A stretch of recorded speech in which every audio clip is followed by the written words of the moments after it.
안녕하십니까. 자기학 세 번째 시간 복습하는 시간을 좀 가지겠습니다. 제가 오늘은 수업이 끝난 상황에서 바로 복습을 먼저 하는 거라서 뭐 더 생동감 있는 걸 할 수 있지 않을까 싶네요. 자, 오늘 시간에 저희가 배웠던 건 뭐였냐면 크게 보면 두 가지 정도 있어요. 전기력선.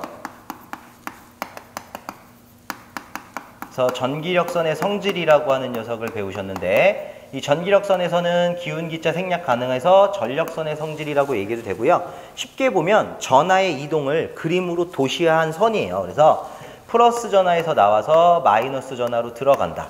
시작과 끝이 정해져 있기 때문에 불연속성을 띠고 있다. 그리고 연송이 아니고 연속이죠. 불연속성을 띠고 있고요. 패곡선을 만들 수 없더라 라는 얘기를 기준으로 전위가 높은 곳에서 전위가 낮은 곳으로 가더라 라는 거 기억하셔야 되고요. 전기력선의 방향하고 누구의 방향이 같다? 그렇지요. 전개의 방향이 동일하더라. 무슨 얘기입니까? 예를 들어서 어떤 도체에 해당하는 전기력선을 그렸다면 전개의 방향도 이 그림과 동일하다. 또는 이런 것도 있었어요. 어떤 도체는 전기력선이 두 개예요. 그래서 2라는 전개의 크기를 2다 라고 가정할 수 있는데, 어떤 도체는 전기력선이 3개야. 그러면 전개 2가 3이다 라고 가정해서 얘가 더 크구나. 그래서 밀도가 밀한 쪽이 전개의 세기가 더 세다라는 것도 있었고요. 일반적인 도체가 나와요. 그런 도체들을 별말이 없으면 대전 도체라고 얘기를 하는데, 대전 도체에서는요, 도체의 어디에만 전하가 분포하는 걸로 표면에만 분포해요. 그러니까 내부에는 전하가 존재하지 않아서 내부에는 전개 또한 0이 된다라는 거. 그럼 전기력선도 안 만들어진다라는 얘기고, 대전도체의 표면이라는 곳을 뭐라고 불렀습니까? 맞습니다. 등전위면. 그래서 이렇게도 얘기를 하죠. 등전위면에 출입하는 전기력선은 반드시 수직으로 직교한다라는 얘기도 했었습니다. 또 하나는 전기력선끼리는 서로 반발하는 성질이 있기 때문에 이렇게 뚫고 가는, 교차할 수가 없더라. 교차 불가능이더라 라는 얘기도 했었어요.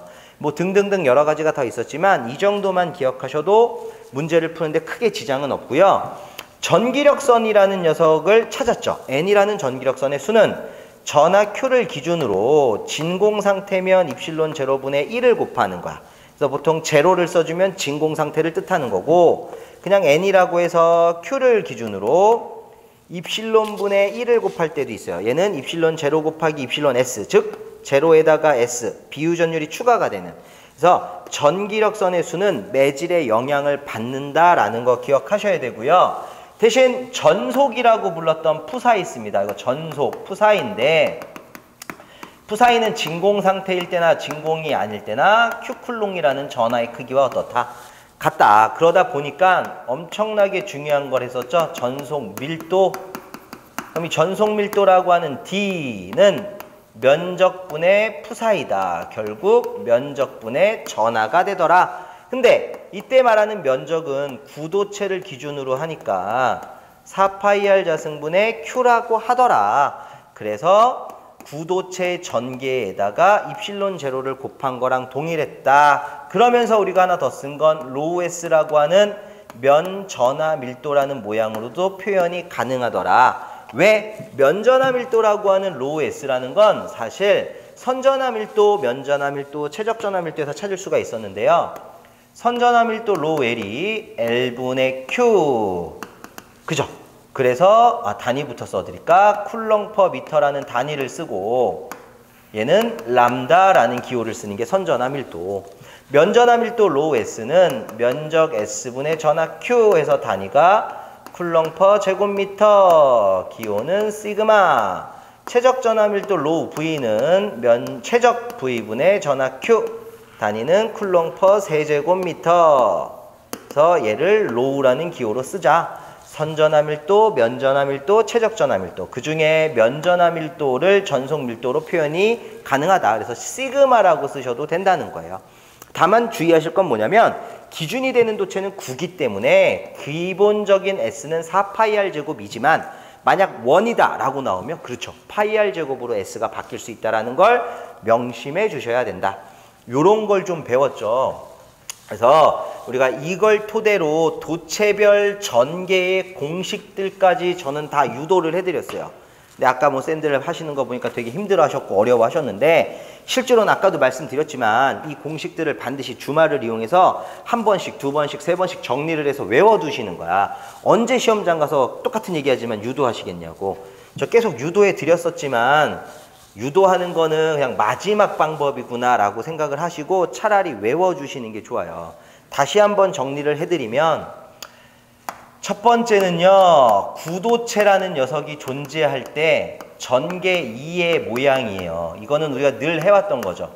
4파이의 입실론 제로의 아래 제곱분의 Q라고 하는 녀석이 구도체의 전개가 되는 거고 이 구도체를 가지고 나눌게요. 아까는 뭐 9가지로 쪼개는데 조금 더 줄여보죠. 구는 구인데 대전되어 있는 구도체가 있고 전하가 균일한 구도체가 있다라고 가정하겠습니다. 두 가지 상황으로 바로 갈게요.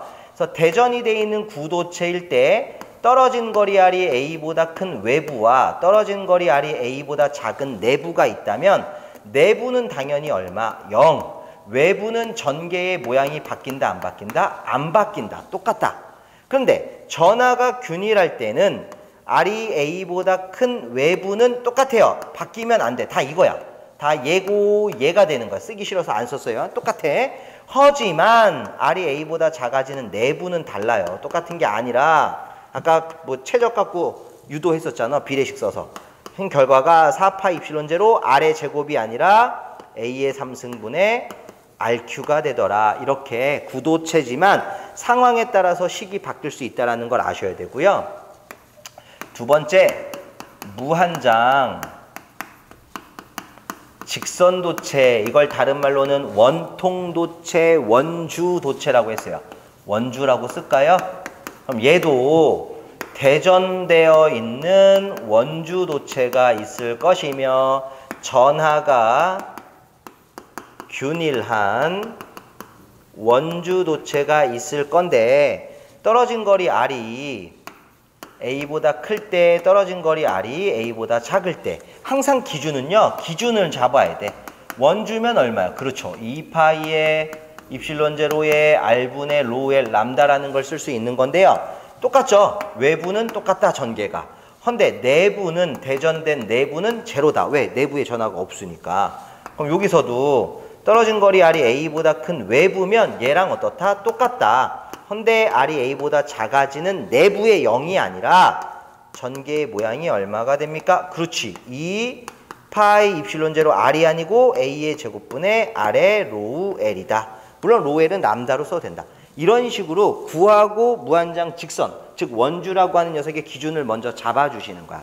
다음에 세 번째로 봐야 되는 건 뭐였냐면 무한평판, 무한평면이라는 도체가 나오면 두 가지였어요. 첫 번째는 전개 2가 2배의 입실론 제로분의 로우 S야. 그냥 평판, 평면 그대로 나왔을 때. 근데 두 번째는 전개 2가 입실론 제로분의 로우 S가 되는 경우가 있었어. 이건 언제였냐면 평판 사이, 평판 내부 또는 아주 작은 구의 표면이라고 했을 때가 되는 거죠. 네 번째 전개를 굳이 또 쓰자면 이런 게 있었습니다. 네 번째는요. 원형 도체라고 하는 거. 그러니까 뭐 원형 도선, 원환 도체, 원환 도선이라고 나오면 얘도 두 가지예요. 전체 전하로 표현했을 때에는 4파이의 입실론 제로의 A의 제곱 더하기 R의 제곱에다가 2분의 3승분의 QR이라고 하는 전체 전하로 표현할 때가 있었고 선전화 밀도라고 하는 원의 둘레를 이용했더니 파이가 약분이 되더라. 2 입실론 제로에 A의 제곱 더하기 R의 제곱에 2분의 3승분의 로우 L AR이라는 형태로도 나오더라. 그러니까 이런 식으로 좀 기억을 해달라는 거죠. 그래서 문제를 잘 읽으면 이 지금 제가 써드렸던 말씀드렸던 얘기가 고스란히 나온다는 거예요. 그 상황에 맞는 전개 공식을 쓰시면 되고 이런 전개 공식을 만들었던 법칙이 뭐였습니까? 그죠? 가우스 법칙. 그래서 이 가우스 법칙이라는 것 때문에 전개라고 하는 녀석이 만들어졌는데, 가우스 법칙은 이거죠. 전기력선의 수에는 인테그랄 전개를 면적에 대해서 적분했더니 그때의 수인 입실론 제로분의 Q, 전기력선의 수하고 같더라. 그래서 ES라고 하는 녀석이 얼마가 된다? 입실론 제로분의 Q가 된다라는 걸로 전개는 면적의 입실론 제로분의 Q로 구할 거다. 요거고요. 이렇게 나오는 경우도 있지만 이것도 있었어요. 푸사이라고 하는 전속 밀도는 인테그랄 DDS분의 Q가 된다라고 해서 전속, 푸사이라는 전속과 얘는 전속 밀도, 얘는 전하. 그래서 우리 문제에도 있었지만 전속과 전하와의 상관관계를 나타내는 식이 뭐예요? 라고 물으면 가우스 법칙입니다. 라고 얘기하는 거죠. 그래서 저희가 2장을 공부하면서 지금까지 나온 거라고는요.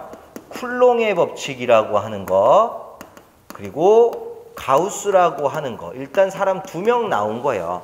물론 1장에서도 몇 번 나왔었죠. 그런데 그제 아직 1장은 필요 없고 2장에 나왔던 것들. 그래서 오늘 저희가 이거를 가지고 문제에 적용을 많이 했었던 거죠. 문제에 적용하면서 뭐 이제 곡률 얘기도 좀 했었어요. 곡률 같은 얘기. 그냥 뭐 참고로만 써드릴게. 전기력선의 성질에서 나왔던 얘기지만 곡률이라는 게 있었고, 곡률의 반경이라는 게 있었고, 모양이라는 게 있었고, 전개의 세기라고 하는 거, 전하 밀도라고 하는 게 있었는데, 곡률이 크면 모양은 뾰족해야 되고 면적이 작으니까 전개의 세기는 크다. 다만 곡률이 작으면 모양은 완만해야 되고 전개의 세기는 작다. 대신 반경, 휘어진 정도에 따른 반지름은 얘의 반대더라. 여기가 작고 여기가 커지더라. 그래서 예를 들면 뾰족한 도체일수록 전개의 세기가 크다라고 설명하고 있을 수 있고, 곡률이 클수록 모양은 뾰족하고 전개의 세기는 커진다라고도 설명이 가능해요. 다만 곡률 반경이 크다면 전개의 세기는 어떻다? 작다라고 표현이 가능하다라는 거죠. 그래서 오늘은요, 지난 시간에 배웠던 것들 복습하는 차원으로 문제 푼 거 하고, 그리고 지금 제가 간단하게 써드렸던 거, 유도와 공식 정리, 그죠? 그리고 전기력선의 성질에 대한 문제풀이, 요 정도 했었던 거예요. 그래서 정리하면 얼마 안 돼요. 근데 이제 처음 했던 거기 때문에 공식이 많아지니까 헷갈렸던 것 뿐인 거야. 그래서 반드시 이 유튜브 보시고 한 번 더 정리를 하시고요. 내가 쓰기 너무 싫어 그러면 그냥 이거라도 끼고 계셔. 그냥 계속 내가 떠들었던 거라도 계속 반복해서 들어주시면 언젠간 바뀌겠지. 그리고 말씀드렸지만 다음 시간에는 제가 필히 오늘 수업 시간에 말씀드린 것처럼 인사 대신에 공식 물어볼 겁니다. 준비하고 오셔야 돼요. 자, 그럼 여기서 마무리 짓겠습니다. 수고하셨습니다.